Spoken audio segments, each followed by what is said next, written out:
Well, the Vancouver Canucks lost, but that was a game that... It's difficult, you know? I'm trying to come up with a clever line to describe the emotions of this game, because if you know this channel, we don't really do the deep, advanced analytics, you know, just driving into plays and all that. I leave the smarter people on hockey YouTube and hockey social media, I guess, to break down individual plays and talk about who's doing good things and who's doing bad things. I like to emit feeling in these videos and portray the emotions that you display when you're watching these games, and this game was probably like the biggest emotional roller coaster that we could have had, and there's so much context behind that, there's so much added fuel based off of what we had in the game. The Vancouver Canucks have just lost to the Anaheim Ducks, 3-2 in overtime. And knowing what I know as a Vancouver Canucks fan about the Anaheim Ducks is that every time the Vancouver Canucks play the Anaheim Ducks, at least every time it's John Gibson in net, he just goes absolute ballistic. And this guy makes so many saves. It's either him or it's the other rookie who's making his debut in the NHL against Vancouver. If they play for Anaheim, they're getting a shutout. Guaranteed. It happens all the time. And for the most part, the Ducks have been good this season, so it's a lot more believable, that idea that a John Gibson or whoever else is going to come in here and do a really good job at shutting down the Canucks, and the Canucks are going to get some chances, and they're not going to put one by because it's just Anaheim, you know? That's what happens every time Vancouver plays Anaheim. And you know, for the majority of this game, that feeling emitted throughout everything the Canucks did, because the Canucks played one of, if not their absolute best games of the season tonight. They lost 3-2 in overtime, but this was one of their best games, if not their best. The first period was a 1-0 Anaheim period, where the Vancouver Canucks probably played their best period of the year. They had all the chances, all the mojo, all the shots in that first period, and it looked like anything could have gone in if it was just not John freaking Gibson in the net. But guess what? It's good old tough Canucks luck coming back to bite them as they give up the first goal of the game shorthanded to Cam Fowler. This one isn't on Jaroslav Halak. I get it. You can say, oh, Halak should have got that, whatever. He was screened by like 3 guys. There were 2 Ducks in front, and there was Travis Hamonic in front too. No chance Halak could have even seen that one, so it beats him on the far side. Good job for Cam Fowler to get on the board. But 1-0 is the score at the end of the first period after so many chances, dude. John Gibson, as I said, this guy just has a habit. It's built into his blood. It's his blood demon art to be able to just rob Vancouver in and again. Several breakaways, several shots that go off the post. The Canucks had a power play in the first that looked really good on their puck retrievals and their near tips. And it's ultimately that Quinn Hughes penalty that results in the 1-0 Anaheim goal. Eventually, the second period comes and there are no goals scored in the second period, but we get more of what we wanted to see out of Vancouver. We have another post hit by Tanner Pearson this time. Vasily Podkolzin displayed the work ethic, the hustle to retrieve the puck on the boards. Bo Horvat had himself a crazy dangle, getting around the D by pushing the puck inside as he swoops in on the outside. He dekes out John Gibson, but Gibson reaches back with the gosh darn stick. They compared the stick saves, the desperation stick saves, Demko on Jamie Benn, and then you have John Gibson on Bo Horvat. There's a reason why John Gibson is going to be one of the contending goalies for starter for Team USA at the Olympics. It's either going to be him, Demko, or probably Connor Hellebuyck too. But he shows off in that play why he has got that status. And heck, if anybody wants any more evidence as to why John Gibson should just be the #1 guy for Team USA, just play any of the tapes where he's playing Vancouver. What is he now, 11-2-1 against the Canucks all time? My goodness, it blows my mind how good he has been. But either way, the third period was just kind of all over the place too. And I think this is kind of where everything started to crumble away for Canucks fans, because Elias Pettersson, who admittedly had a pretty good game tonight, juggles the puck at the blue line in the third period, and he tries his little inside-outside to get through the legs, and it doesn't work.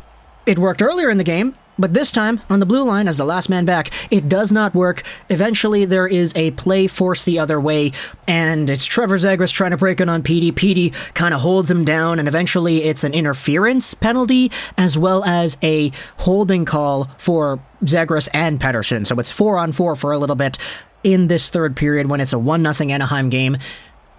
And then Anaheim almost scores. They wrap it out in front. It's a really big desperation save by Jaroslav Halak, and the rebound, it's got some juice on it. Push to the outside. Guess what? It hits JT Miller right there in the crease, and it heads towards the goal. However, Miller, being the aware, smart hockey player that he is, he pulls the puck right off the goal line before it crosses the line, and play continues for another minute or so. And then we get the call from Toronto, and Toronto notifies us and says, nope, JT Miller did not pull the puck off the line. It's a good goal. Here you go, Anaheim, 2-0, and you see the replay, and JT Miller, man, he was inches away. Inches away. The puck actually stands upright, and its full face is attached to the forehand of Miller's stick, which is fully over the line. It's barely a goal. And the time gets reset. It's 2-0 Anaheim now, and a lot of Canucks fans are like, okay, we're going to lose. Like, we're going to lose this game, and it's not going to be fun because John Gibson is going to get another shutout because he always gets shutouts against Vancouver. The guy hasn't allowed a goal in, like, what? However many minutes since it was at the beginning of that St. Louis game on the weekend. And eventually, the Vancouver Canucks get themselves a chance. Guess who it is? JT Miller giveth by giving the Anaheim Ducks a free goal. He also taketh away when in the offensive zone he's at the left point. He fakes the slap shot. He walks in. He drags it. He shoots it. And it gets by everybody. JT Miller gets the first Vancouver goal with like 6 minutes left in the period. It's 2-1 at this point. And oh my goodness. Yo. The Canucks, this team is playing better after the Miller goal. Connor Garland had a fantastic night, but after this Miller goal, this guy was flying all over the offensive zone, pivoting left, right, and center, swooping around the opposition, and just finding his way. A few really good setups in front. Oh my gosh, the Canucks are getting chances here. You could feel it in the building. They're going to tie it up. And then, oh no, there's a turnover. Ryan Getzlaf coming back the other way. He gets stopped, and now Jaroslav Halak gets a penalty. Yo, what was that? Are you kidding me? My initial viewing of this penalty, quote-unquote, was when Jaroslav Halak stuck his leg out to try to stop the Ryan Getzlaf chance. There was contact made between Getzlav's right foot and Halak's extended right pad, and I thought from the first few camera angles, oh, Halak stuck his foot out and Getzlav fell afterwards, it's a trip. But then we see the camera angle from behind. No, there was contact, yes, between Getzlav and Halak's skate, but Getzlaf picks his toe in the ice like 2 feet after he contacts Halak's skate. The referee is right behind the play. He calls tripping on Halak, and with 3 minutes to go, the Vancouver Canucks, who are building momentum and are down by 1, go short-handed again. The loudest ref you suck chant goes on in Rogers Arena as Anaheim cycles it around the perimeter, not even trying to take a shot. They're just like, yeah, we need to kill this clock. We want to win this game, and we're going to be doing it in the cheesiest way possible because Ryan Getzlaf didn't even realize that what he did was warranting for a penalty. Eventually, the Vancouver Canucks, they start out a PK unit of Pettersson, Hughes, OEL, and I think it was Boeser too.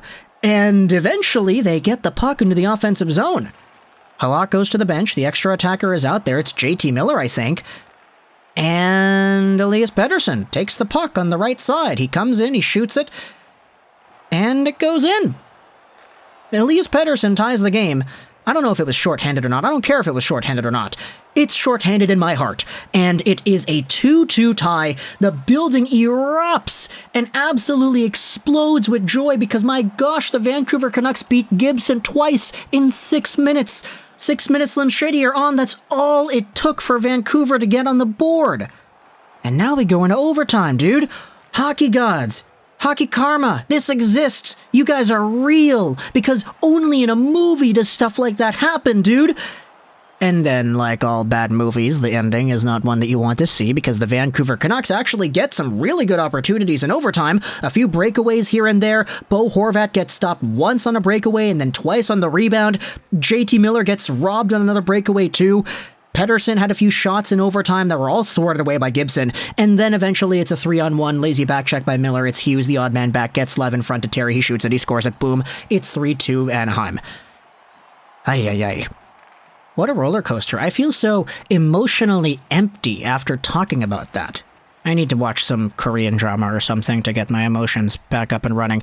How's Yumie Seppudu sound? Yeah, I like that. Let's watch some of that later. Talk to me in the comments. What did you think about the Vancouver Canucks I almost said losing to the Anaheim Ducks in overtime? Fun game, wasn't it?